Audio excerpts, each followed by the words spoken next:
Kilometre की यात्रा कर सकते हैं, और वो भी तब जब समंदर में मौसम कभी भी बिगड़ जाता है।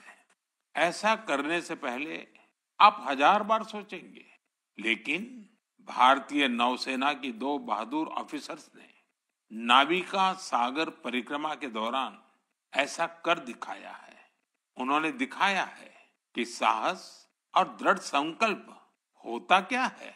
आज मैं मन की बात के श्रोताओं को इन दो जाबाज ऑफिसर से मिलवाना चाहता हूँ। एक है लेफ्टिनेंट कमांडर दिलना और दूसरी है लेफ्टिनेंट कमांडर रूपा। ये दोनों ऑफिसर्स हमारे साथ फोन लाइन पर जुड़ी हुई हैं। हेलो। Hello sir. नमस्कार जी। नमस्कार सर। तो मेरे साथ लेफ्टिनेंट कमांडर दिलना और लेफ्टिनेंट कमांडर रूपा दोनों हैं आप साथ में? जी सर, दोनों है।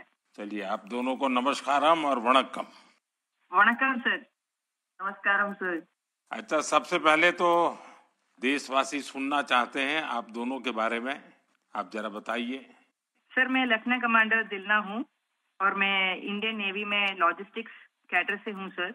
मैं नेवी में 2014 में कमीशन हुई थी सर, और मैं केरला में कोझिकोड से हूँ। सर, मेरा फादर आर्मी में थे और मेरा मदर हाउसवाइफ है। मेरा हस्बैंड भी इंडियन नेवी में ऑफिसर है सर, और मेरा सिस्टर एनसीसी में नौकरी करती है। जय हिंद सर, मैं लेफ्टिनेंट कमांडर रूपा हूँ और मैं navy 2017 naval armament inspection cadre में ज्वाइन किया है। और मेरे फादर तमिलनाडु से है और मेरे मदर पौंडीचेरी से है। मेरे फादर एयरफोर्स में थे सर। एक्चुअली डिफेंस ज्वाइन करने के लिए मुझे उनसे ही प्रेरणा मिली, और मेरी मदर होम मेकर थी। अच्छा दिलना और रूपा, आपसे मैं जानना चाहूंगा कि आपकी जो सागर परिक्रमा में आपका एक्सपीरियंस देश सुनना चाहता है, और मैं पक्का मानता हूँ ये कोई सरल काम नहीं है, कई कठिनाइयां आई होगी, बहुत मुश्किलें आपको पार करनी पड़ी होगी। जी सर, मैं आपको ये बोलना चाहती हूँ कि लाइफ में सर एक बार हमें ऐसा मौका मिलता है जो हमारी जिंदगी बदल देती है सर। और ये सर्कम नेविगेशन वो हमारे लिए ऐसी एक अपॉर्चुनिटी थी जो इंडियन नेवी और इंडियन गवर्नमेंट ने हमें दिया है। और इस एक्सपेडिशन में हम लगभग 47,500 किलोमीटर सेल किया सर। हमने 2 अक्टूबर 2024 को निकला गोवा से, और 29 मई 2025 को वापस आया। और इस एक्सपेडिशन हमें कंप्लीट करने के लिए 238 डेज लगे सर, और 238 डेज हम सिर्फ दोनों थे सर इस बोट पे।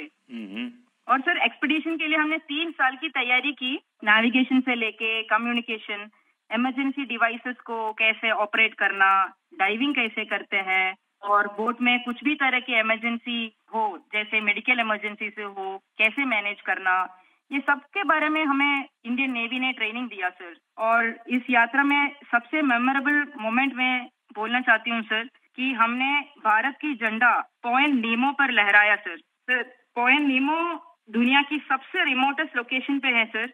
वहाँ से सबसे पास कोई इंसान है तो वो इंटरनेशनल स्पेस स्टेशन में है, और वहाँ पे एक सेल बोट में पहुंचने वाला पहला भारतीय और पहला एशियन और दुनिया के पहला इंसान हम बने सर। और ये हमारे लिए गर्व की बात है सर। वाह, बहुत बहुत बधाई आपको। Thank you sir. आपके साथी भी कुछ कहना चाहते हो? सर, मैं ये कहना चाहती हूँ कि ये सेल बोट से ये दुनिया का सर्कम नेविगेशन जो किया है, उनका नंबर माउंट एवरेस्ट पहुंचने वाला के नंबर से बहुत कम है। और एक्चुअली जो सेल बोट से अकेले जो सर्कम नेविगेशन करते हैं, उनके नंबर जो स्पेस में गए हैं, उनके नंबर से भी बहुत कम है। अच्छा, इतनी कॉम्प्लेक्स जर्नी के लिए बहुत टीम वर्क की जरूरत होती है।